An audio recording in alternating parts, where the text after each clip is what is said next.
Now, I want to go back to last week and my reaction to Trump's interview with Chris Matthews, that rapid-fire interview on what Trump would do in that hypothetical he created where abortion is illegal. What would you do? And Trump, had 3 different answers over 7 or 8 different hours. And I was hugely disappointed by that, because that was just another attack on the entire Republican Party. It was not just an attack on Trump and an attempt to characterize Trump. That was Chris Matthews acting as a Democrat Party, whether he knew it or not. The point is that question, that subject, all ties into a major effort of the Democrats, this war on women business, to try to convince people the Republicans don't like women, want to punish women, think of women as second class, whatever it is. And so in my explaining what happened, many people, there he goes again, defending Trump. He defends Trump. And I was not defending Trump. What I was trying to do, and I'll say it again, Trump or Cruz, one of these two guys, more than likely, is going to be the nominee. And I'm not, at this point, I don't want to sell out either person and do whatever might be done to damage them. But the larger point is that whole question, the Democrats are never asked questions like that. The Democrats never have hypotheticals created like that. Even on things they approve of, even on things they want to do, they are never, ever put in position like that. The reason Trump was asked that is because they know he's a novice. They know that Trump is not studied on this. They know that Trump is not a traditional insider politician who doesn't look, therefore, at issues the way insiders do. He's an improv guy. He knows what he knows. He believes what he believes. He believes in the force of his personality, but he's not, he's the best way to describe it, he's not an ideologue. He doesn't look at life that way. And as such, when he hears a question like that, it becomes a law and order proposition to him. You got somebody, you're asking me what to do when somebody breaks the law. Well, you punish them. The fact that it was abortion was incidental to him. I'm not defending it. The point is that was not just a question about Trump.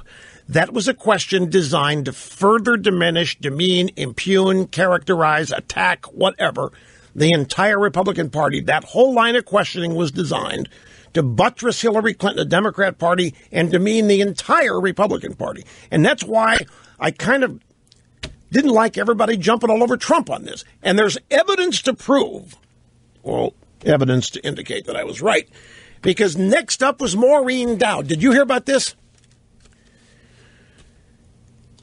Given his draconian comment, sending women to back alleys, what is that? Who said anything about back alleys? Nobody. It's my point. This is what the Democrats get to do.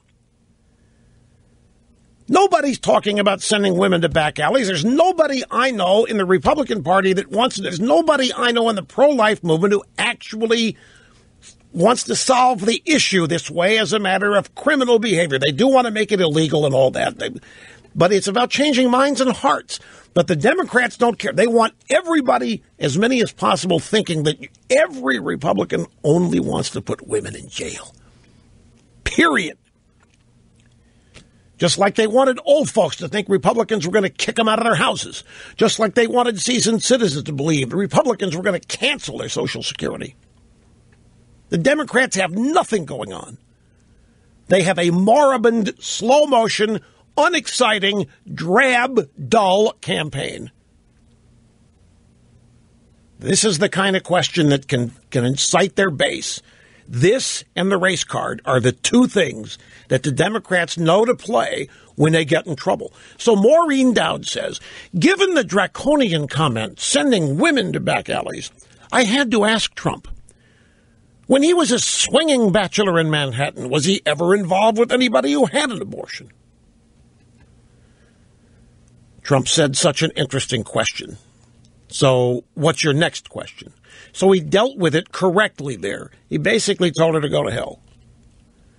But that's not the point. Now, you know what? People throughout the media are reacting.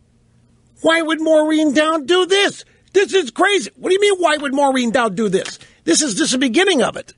This is my whole point. This isn't going to go away. The Democrats think they can score too many points with this. You know what else is fascinating to me about this?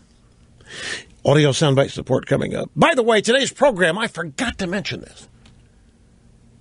Today's program is dedicated to those of you who have promised never to listen to this program ever again. Just want to say hi. No, you know what this episode, this whole Trump, Chris Matthews abortion, you know what it illustrates? Let's see if I can make this point. This demonstrates how deeply ingrained establishment insider political procedures are, and how everybody thinks you have to fight them. What do we have in Trump? Just stick with me on this. We have an outsider. By definition, somebody who's not elected. He hasn't been in Washington. He hasn't been doing his business there. As an insider, we all know what this means. He's not establishment. I know people try to say he is because he's done business with them but he's not. And his supporters agree, which is the important. His supporters know he's an outsider, believe he's an outsider, and all that. So here comes a typical insider subject, abortion. This is an establishment issue. The Democrat establishment uses this against the Republican establishment as often as they can, no matter what the Republicans do or say about it. The media willingly accomplice the Democrats in this effort to once again portray the Republicans as hateful and mean-spirited toward women, any chance they get. So here comes an outsider getting this question from an insider perspective, and the outsider was not equipped or skilled to give an insider's skilled answer. He answered like an outsider. You're asking me if we have a future where abortion's illegal, what do I want to do with people who break the law? Punish them. Yes, it's a perfect outsider answer. And look at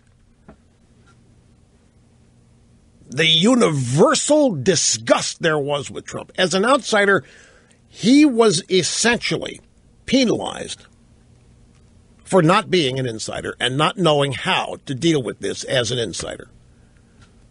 That's how deeply ingrained the establishment way of doing things politically is, and with a subject like this.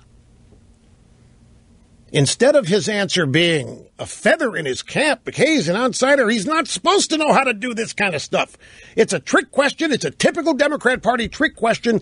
And he's an outsider. He's not skilled on this kind of stuff. Instead of being maybe not hailed, everybody came down on him as though he is an insider who doesn't know what the hell he's doing, when that's not who he is. And so now Trump is out there saying, well, you know, politics is, there's a learning curve. He's got to be real careful with that. That learning curve in politics is a lot of people don't want him learning that learning curve. Others do. But you start learning the learning curve, and what are you doing?